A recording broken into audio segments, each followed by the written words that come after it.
Poker tells, elimination. Author Selzer-McKenzie. In poker, there are some misconceptions that are widely accepted as gospel.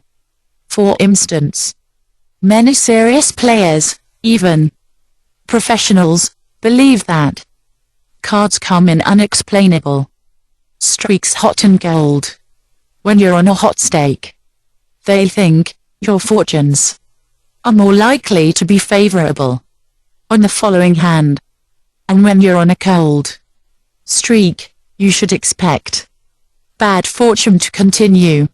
So, when they're experiencing a good run, they take more chances and play more aggressively. When they're experiencing a bad run, they play fewer hands. That actually turns out to be a good tactic, but not for the reason they assume. You can, indeed, profit by playing more hands, more aggressively, when you're getting good cards. But it has nothing to do with streaks or superstition. It has to do with the likelihood that your opponents will be more intimidated by you when they notice that you've been winning. In that state, they're less likely to take full advantage of their own good cards. And that means you can make extra profit by pushing yours for maximum value without fearing retaliation. So, let's call that a harmless misconception. There are, unfortunately, poker misconceptions shared by both novice and experienced players that are costly. Today I'm going to talk about one that has to do with tournaments. Let's revisit a lecture I gave over a decade ago. Here's the transcript. A poker tournament misconception. Even among professional poker tournament players, those who make the rounds from casino to casino across the world playing in 300 or more events each year, you'll hear an often repeated tournament concept that's absolutely screwy.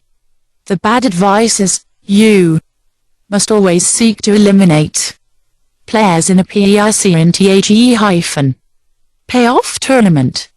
Wanna know the truth?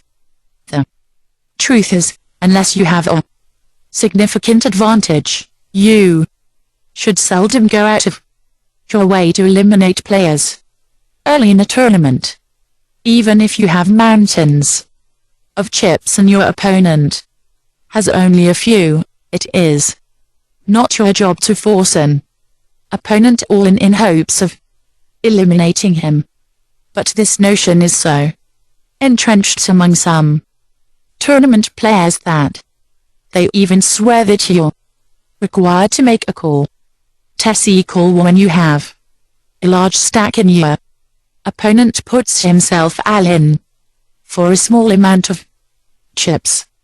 In truth, the later it is in the tournament, the more beneficial it is for you to do this within reason.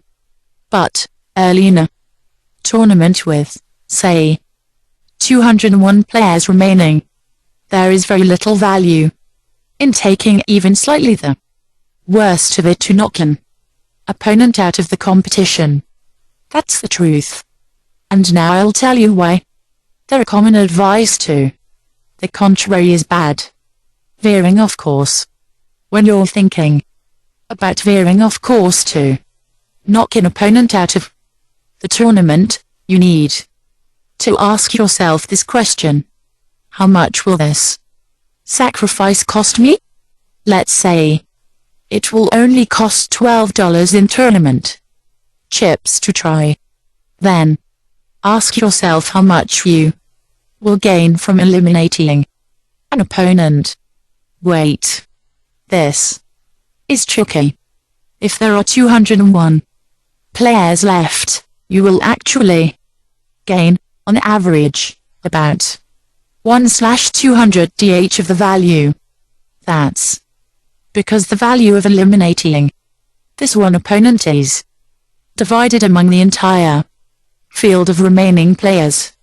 In other words, whatever value eliminating this player adds to the expectations of all players, you being only one of 200 players, will profit only the same as the others will. So, if it's costing you $12 to try, and you're taking $5 the worst of it, then the value of eliminating this player right now needs to be at least $1,000, 200 players, times $5. Otherwise, you usually shouldn't go out of your way to eliminate that player. We're talking about tournament chip money. Here, you might be a little more aggressive in trying to eliminate a strong opponent, but not by much. Now it becomes clear why the advice to always try to eliminate opponents is terrible. Most players sacrifice too much in their attempt to eliminate opponents.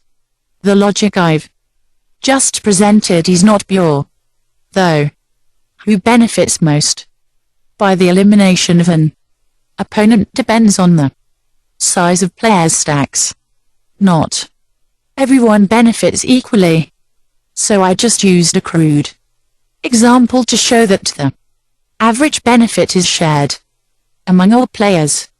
By the way, it is not always clear who benefits more by the elimination of an opponent, a player with a large stack or the player with a small stack.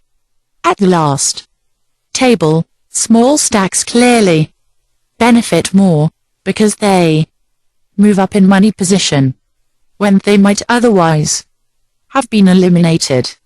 In early stages, players with large stacks sometimes benefit more when a short stack tries to do the eliminating, because mathematically, their stacks are chip for chip less valuable than stacks of opponents with fewer chips.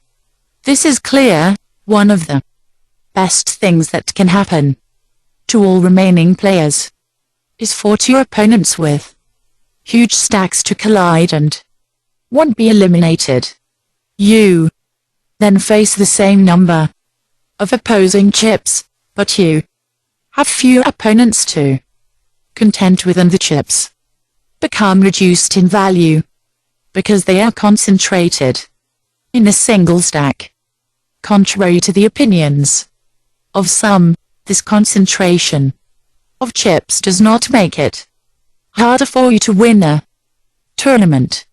If everyone were playing primarily to win first place, your chances of winning first place are about the same, with your $10,000 versus two opponents, each with $45,000 as your same $10,000 versus one player with $90,000 guaranteed. In each case, ignoring other minor factors, your chance of winning are about 10%. That's because in both cases, you control 10% of the chips and 90% are controlled by others. Ignoring the all-in factor, that makes it about 9-1 against you. No matter how you apportion the chips among your opponents, of course, your chance of taking second are much greater against the single opponent. In fact, your chances of taking at least second are guaranteed, and that's why you want big stacks to go to war, especially late in a tournament. So